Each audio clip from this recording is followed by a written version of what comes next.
Hello, welcome to my channel Biographia. My name is Shayan, and in this channel I aim to cover the various topics and chapters of CBSE and ICSE biology. So please stay tuned as I will slowly upload videos that will cover the entire syllabus across various standards.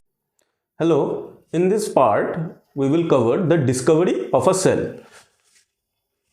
So cells are so small that we can't see them with our bare eyes or naked eyes. So the size of a cell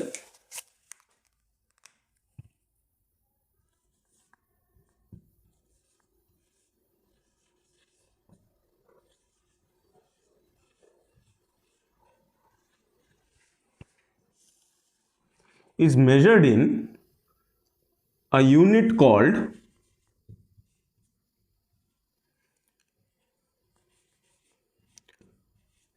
micrometer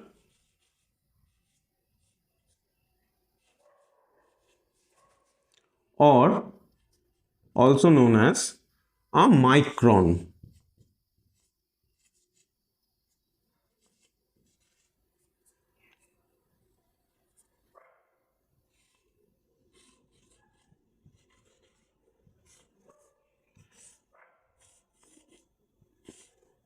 It can be written in both ways. The symbol is like a U with an elongated arm. So what is a micron? A micron is 1 million times of a meter. So 1 meter is equal to 10 lakh microns.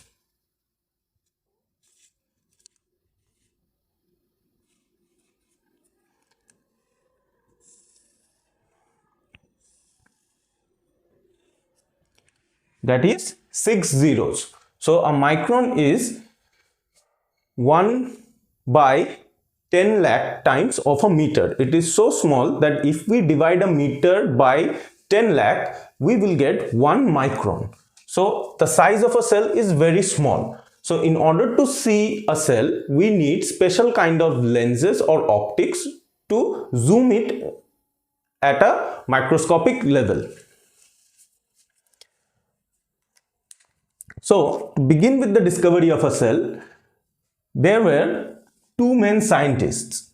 First of them were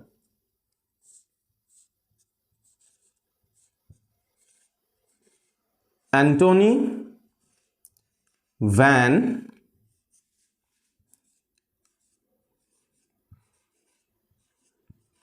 Leeuwenhoek. He was actually not a scientist, he was a public servant or a normal employee who used to work with lenses. So he made the very first ever known microscope, which was known as a simple microscope.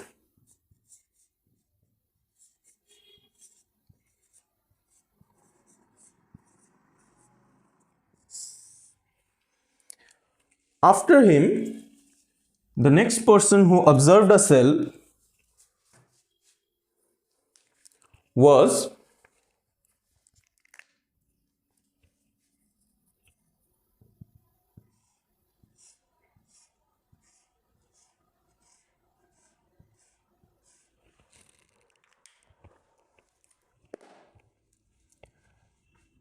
Robert Hooke.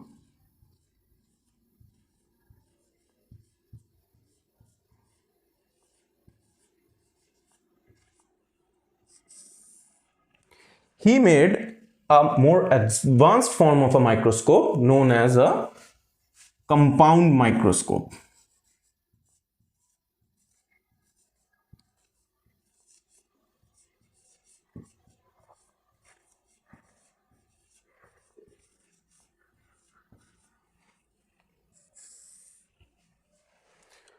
So what's the difference between a simple microscope and a compound microscope? What Antony van Leeuwenhoek made was a simple microscope that consisted of one convex glass lens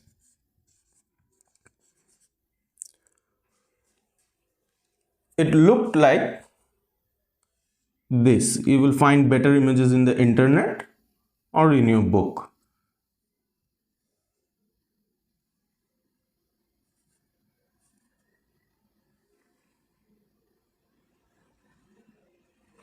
So it had a needle. The object we wanted to see was put up at the tip of the needle, and here was a convex lens which was used to zoom in on the object. So the next type of microscope which was invented was a compound microscope, and it had better optics. Why? Because it used two convex glass lenses.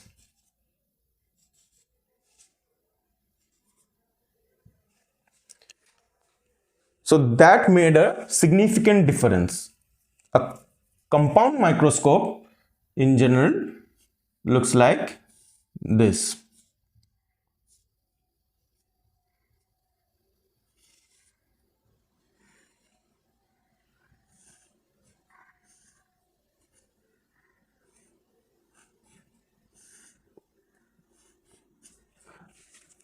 The object we want to see is placed up here, and by adjusting the front part we can see the object. Since a glass lens was used, what do we focus using that lens? A simple microscope focuses ray or beam of light.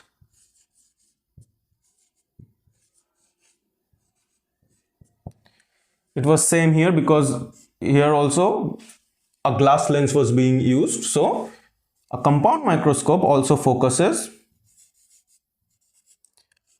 ray or beam of light.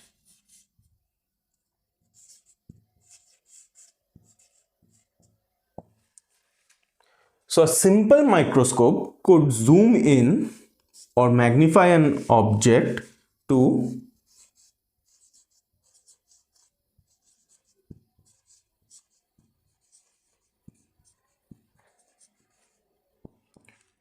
a maximum of 200 times.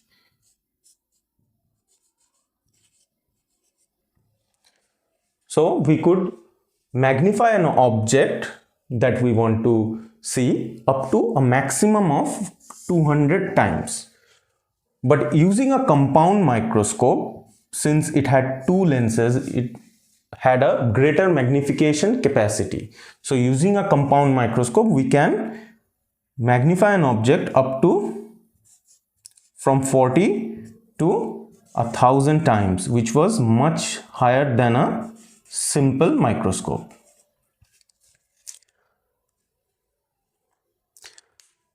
So there is another category of microscope which was later invented and is now generally used in researches.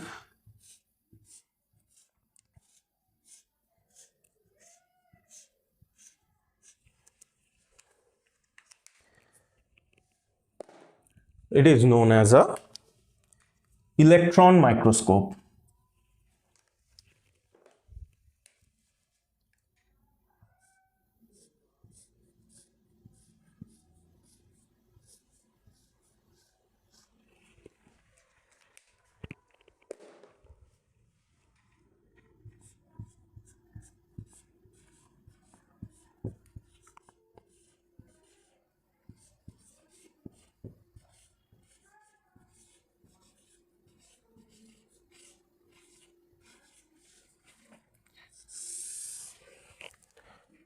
So what's the advantage of using an electron microscope over a simpler compound microscope? Obviously, it is to achieve a greater magnification. So using a compound microscope, we were able to get 1000 time magnification. So now electron microscope used a different technology. So using it, we can obtain magnification of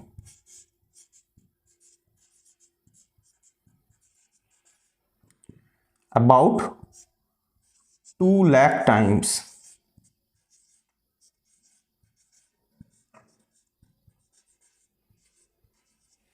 So how did an electron microscope achieve such a higher magnification? So it had some structural differences.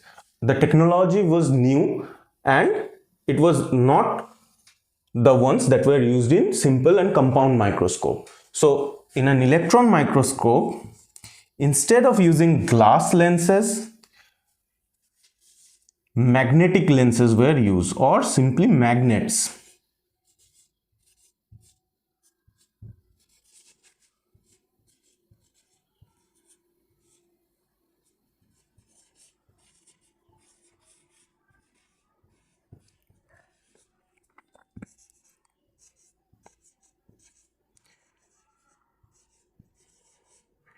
And instead of focusing our light using glass lens, here the magnetic lens focused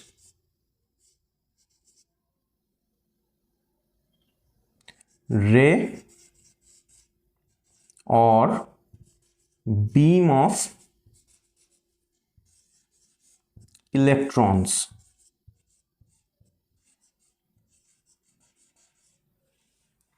So it had a structure. I won't go into the detailed structure, but as a basic, there is a source which emits electrons, and we have magnets which focuses that electron beam. Series and rings of magnet that is used to focus the beam. Here the object is placed,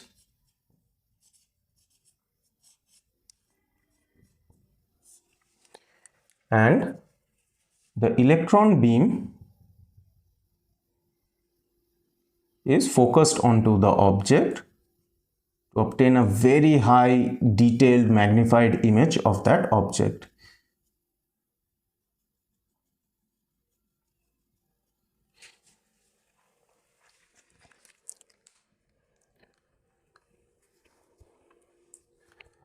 So coming back to the discovery of a cell, how did an actual cell was seen? So that was done by our scientist Robert Hooke. So he was the first scientist who observed an cell. So how did he do that? So before I move on to that part, if you want to take notes, I am pausing for few minutes. You can take a screenshot. So go ahead.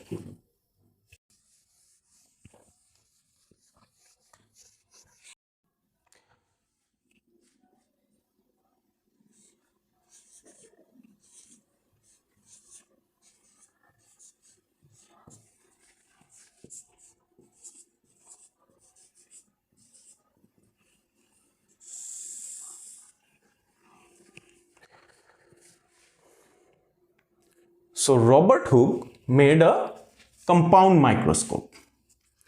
With that microscope, what did he do? He observed a thin slice of cork.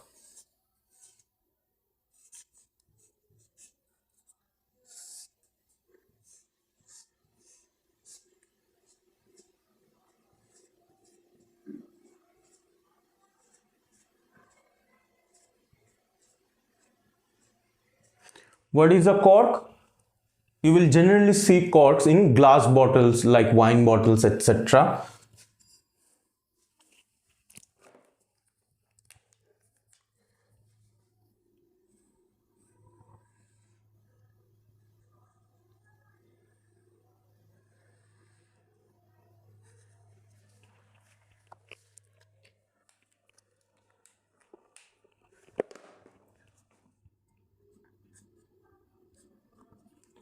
They are like caps to those bottles, and from where corks are made. So corks are generally made from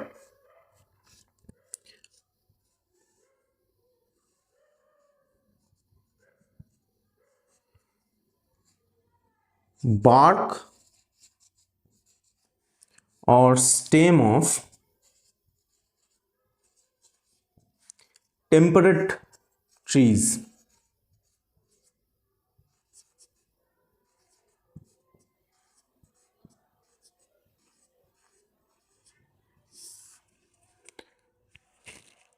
So from the bark and stem of temperate trees, corks are made. So since cork is made from a bark of a temperate tree, it is a structure made up of plant cells. So Robert Hooke cut out a small section, thin slice of this cork, and he placed it under his compound microscope.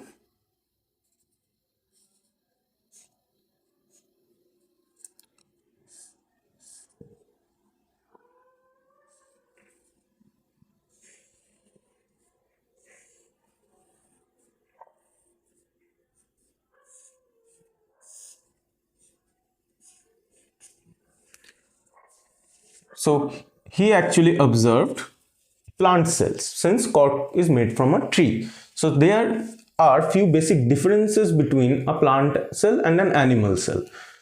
So I will give you a brief of that structure to better understand how or what Robert Hooke observed. So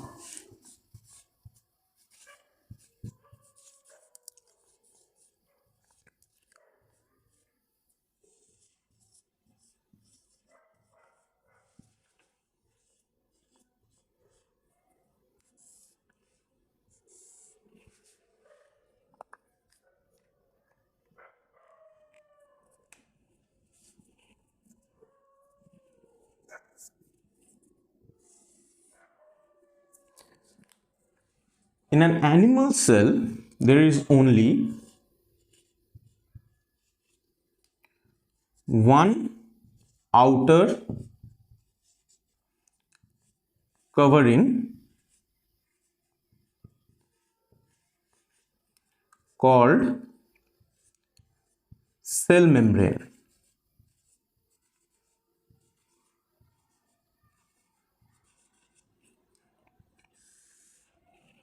But in plant cells, they have an additional cover over the cell membrane, which is called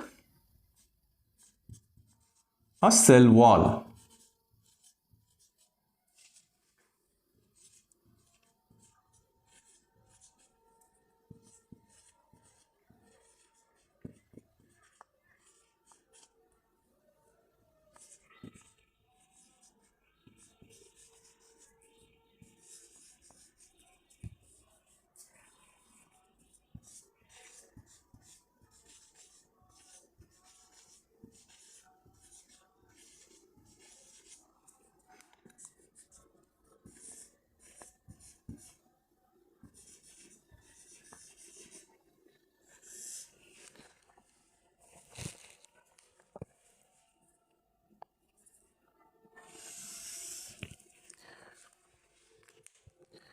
So if I draw an animal cell, it has only one outer covering called the cell membrane, but a plant cell will have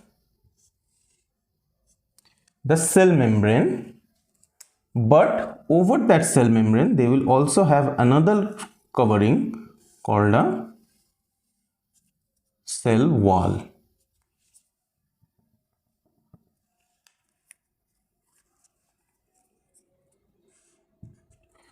So this blue cover is the cell membrane of a plant cell. Animal cells only have that cell membrane.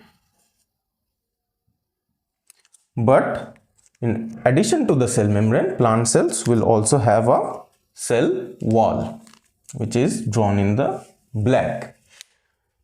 So there are few differences between a cell membrane and a cell wall. A cell membrane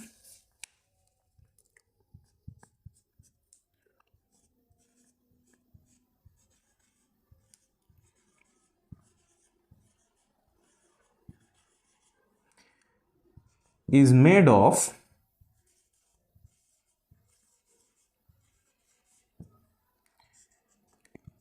lipids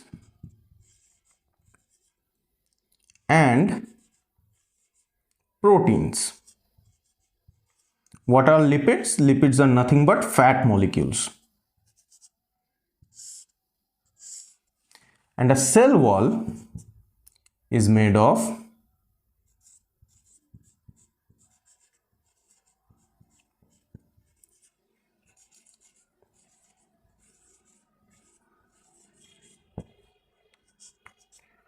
cellulose.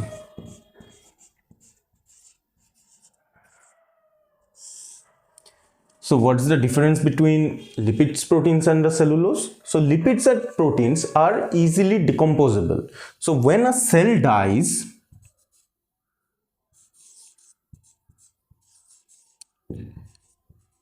the cell membrane made of lipids and protein also disintegrates. Cell membrane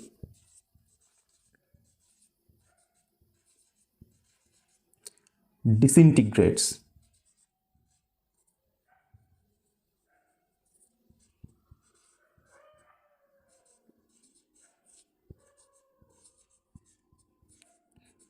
That is, if this is a cell and it dies,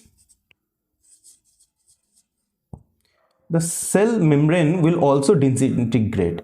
So there will be no existence of that cell. It will be completely destroyed.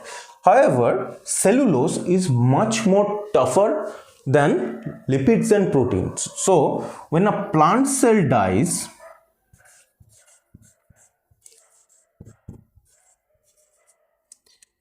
the cell membrane, like that of an animal cell, will disintegrate. But the cell wall, since it's made of a tough material called cellulose, it will remain. The cell wall remains as an outer boundary.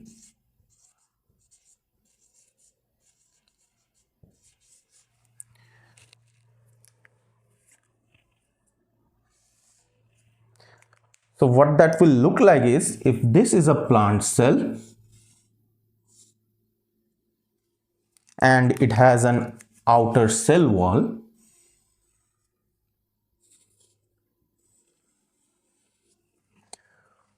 when the plant cell dies,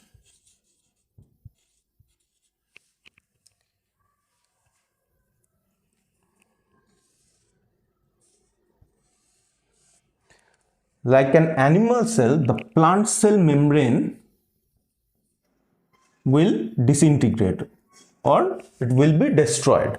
But unlike an animal cell, because a plant cell has a cell wall, this cell wall will remain as an outer boundary, which will be actually the remains of a once alive cell.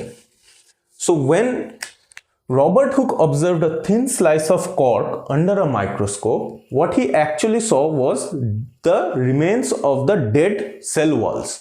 So since cork is made from the bark or stem of temperate trees, so we will have to cut out a part of that stem and then we will make the cork. So actually the cork is made up of dead plant cells. So when Robert Hooke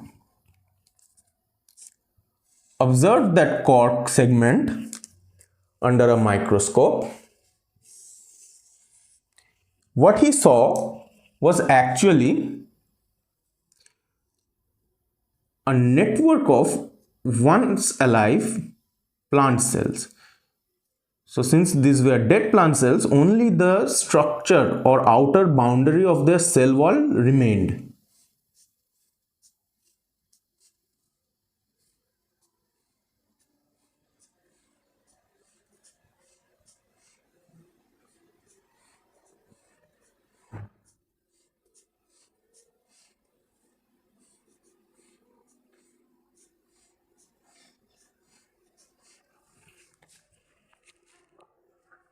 So when Robert Hooke saw these box-like structures, it reminded him of the rooms in which Christian monks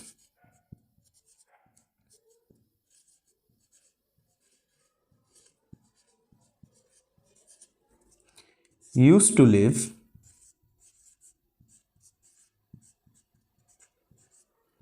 in monasteries.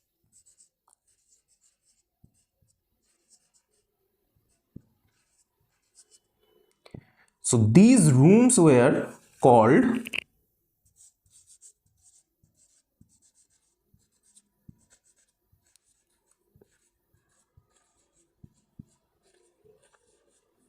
cells. So from that perspective, since Robert Hooke found a resemblance of the rooms that the Christian monks used to live in with the structure he was seeing under a microscope, he named these structures cell. So he was the first scientist who coined the term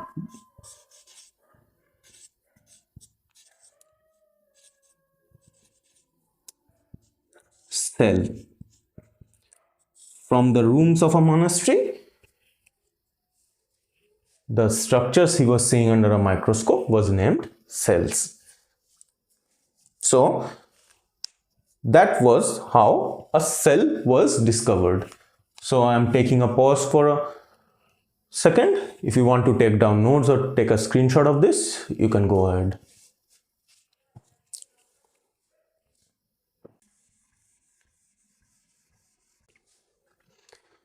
Now we will move on to the next part, that is the definition of a cell and its relation to a cell theory.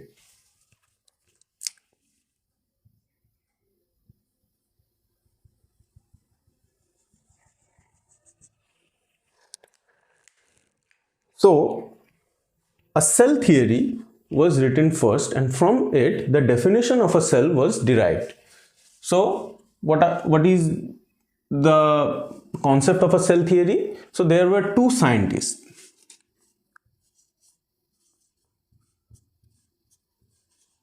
Matthias Schliden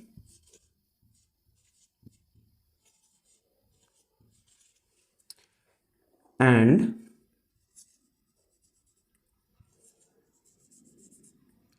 Theodor Schwann.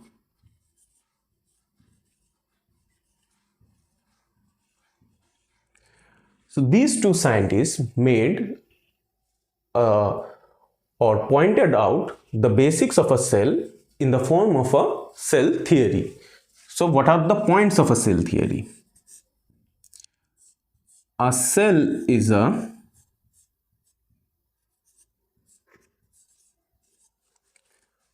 fundamental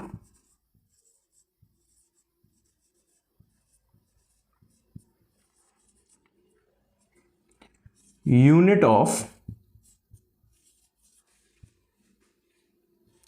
structure.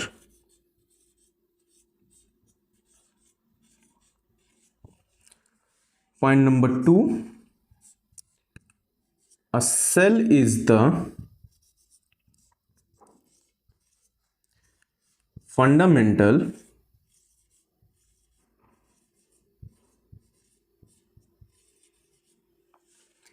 unit of function.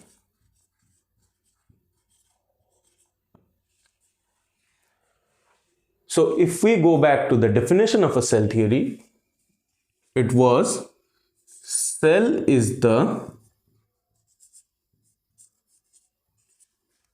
basic or fundamental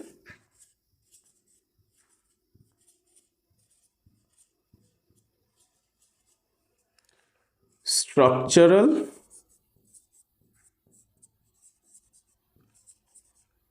and functional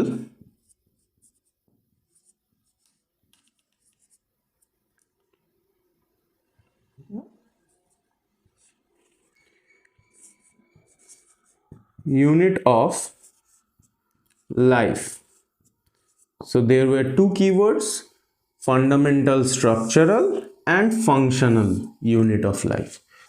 So actually the definition of the cell comes from the first 2 points of the cell theory. The first point is a cell is the fundamental unit of structural, or in other words, it is the structural unit of life. And the point 2 is fundamental unit of function. That is a fundamental functional unit of life. So from these 2 points,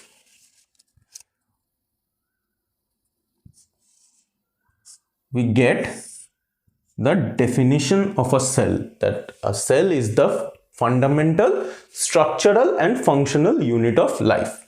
So there is another third point that was added to the cell theory, which was all cells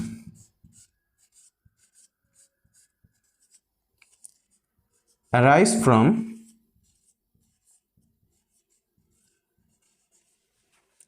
pre-existing cells.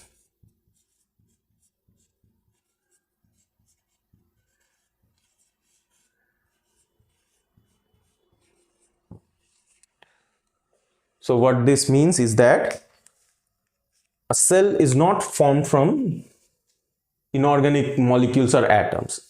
We have an initial cell that divides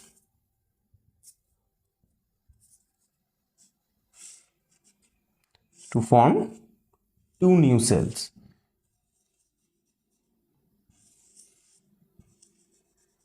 So every cell will arise from a cell that existed before it. So if we talk about this cell, it must have also arisen from a cell that was existing prior to it.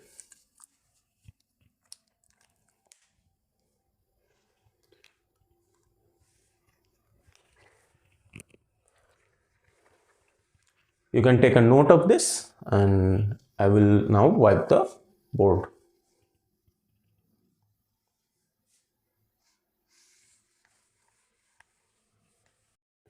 Now we will come to the size, number and shape of cells.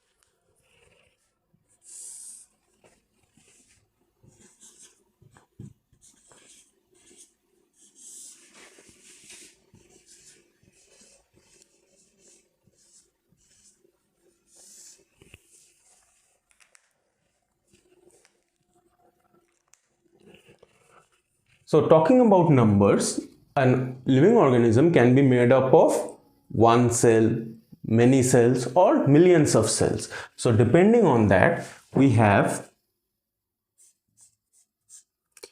unicellular organisms,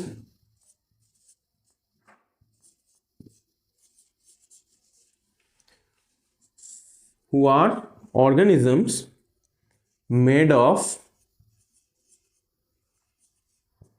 only one cell. Example, bacteria, yeast. Yeast is a unicellular fungus which is used in baking, like breads. Next we have multicellular organisms.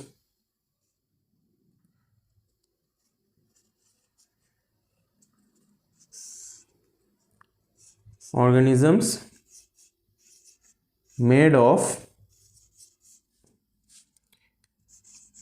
millions and billions of cells.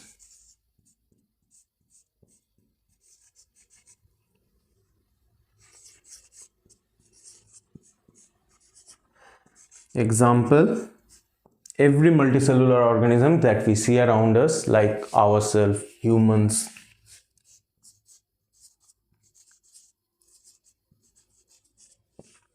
dogs,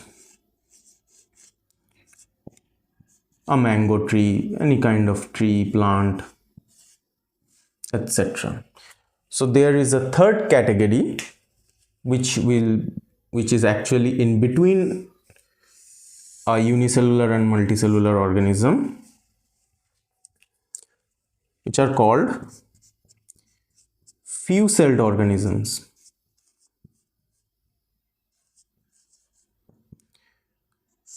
So these are the major two categories, unicellular and multicellular, but sometimes there is a third category which is called a few celled organism. So a few celled organisms are made of few cells.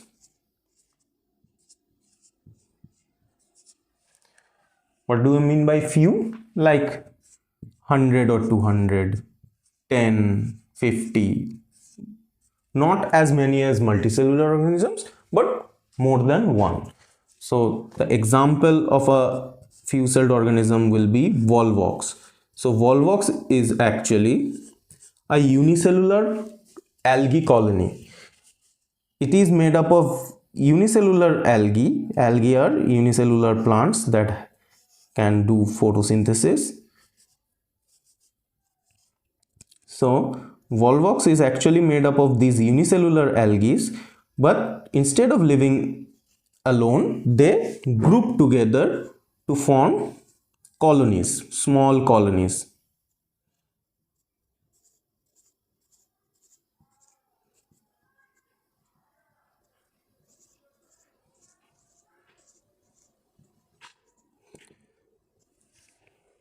Now we come to the size of a cell. So as I explained earlier during the discovery part of the cell, the size of a cell is 1/1,000,000th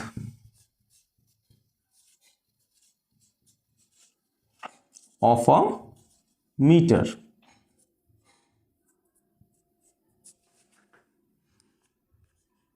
Measured in a micron or micrometer,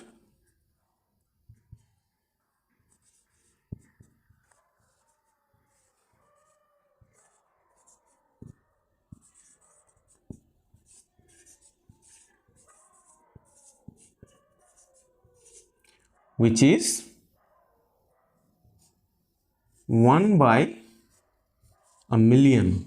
What is a million? 10 lakhs, 6 zeros of a meter. So we have kilometer,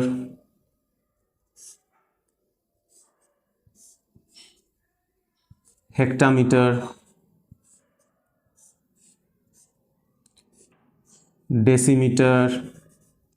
decameter, then meter. From a meter we have decimeter, centimeter, and then millimeter. So in this direction we are getting smaller and smaller units. So from a meter, a millimeter is 3 places. From a millimeter, if we go down another 3 places, we will get a micron or micrometer.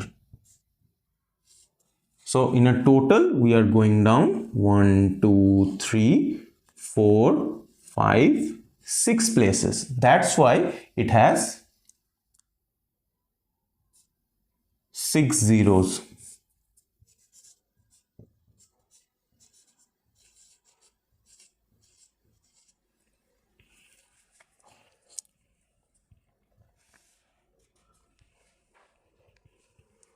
So talking about the size of a cell, what is the smallest cell? The smallest cells of the world are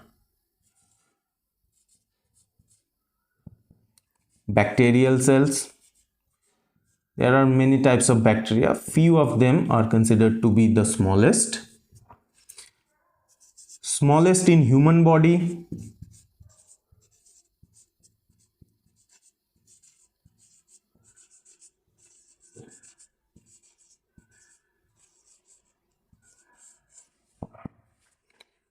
are RBC, red blood cells that make up our blood. The longest cell in any organism are the nerve cells.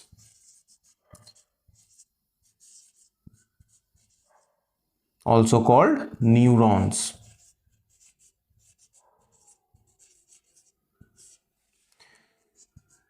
And the largest are bird eggs. So bird eggs are an actual cell and complete cell. So if this is an egg, we have the shell, then we have the white part,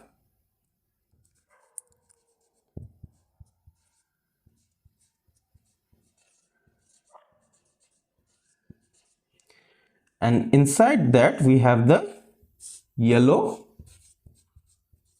yolk. This yellow yolk is a cell, an actual cell. So why can't we see the structures that we see in a cell in a yolk? Because the cell structures are microscopic, but in a yolk it is filled with food materials for the baby bird to grow on. So that's why the actual structures remain very small microscopic structures that we won't be able to see with our naked eyes. But because it is filled with food materials, the size of the cell actually increases and it becomes visible with the naked eye in the form of the yellow colored yolk of the egg. So a bird's egg is an actual cell. What do I mean by a bird's egg? The yellow yolk part. So what's the largest bird's egg? The largest bird egg is an ostrich egg.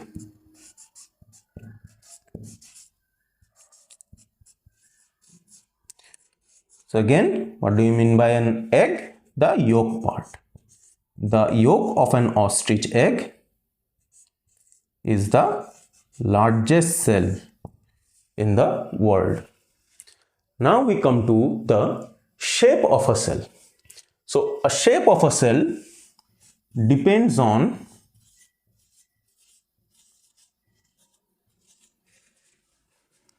the function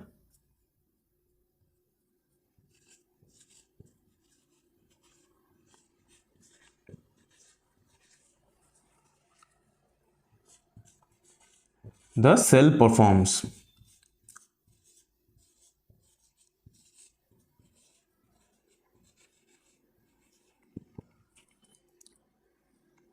For example, we have red blood cells, RBCs. They are small, biconcaved.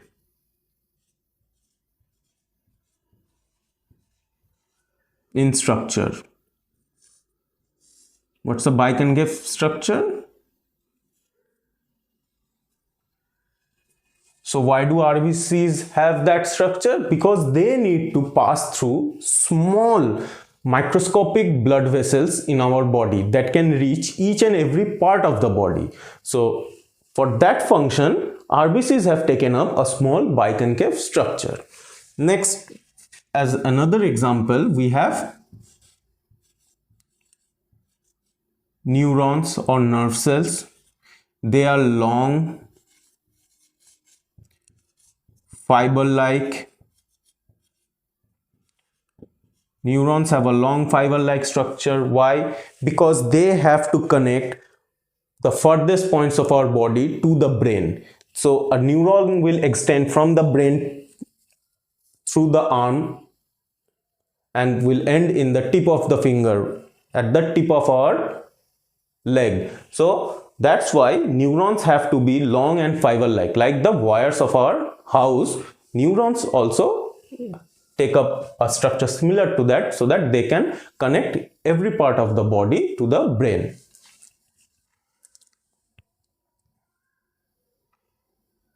Next we have WBC, or white blood cells.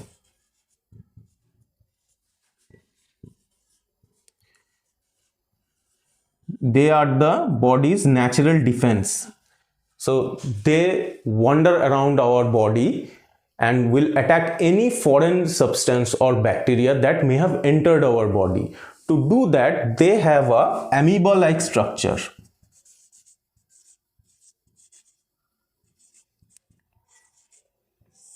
What's an amoeba-like structure? An irregular structure that can alter its shape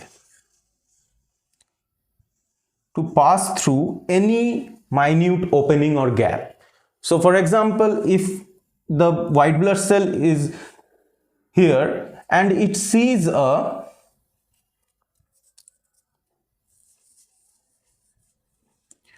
bacteria here,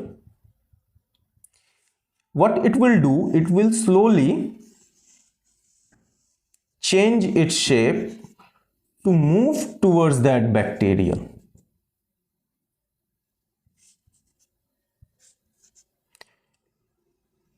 And then ultimately it will eat that bacteria.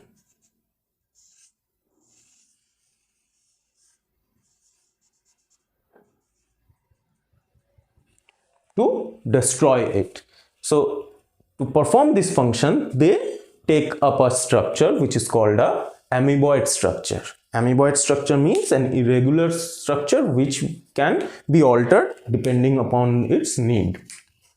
So if you want to take a note, take a screenshot or write it down. If you find my videos helpful, please like the videos and subscribe to my channel. And if you have any queries or you need clarification with any topic, if you have any form of request, please drop a comment so that I can help you in any possible way. Thank you.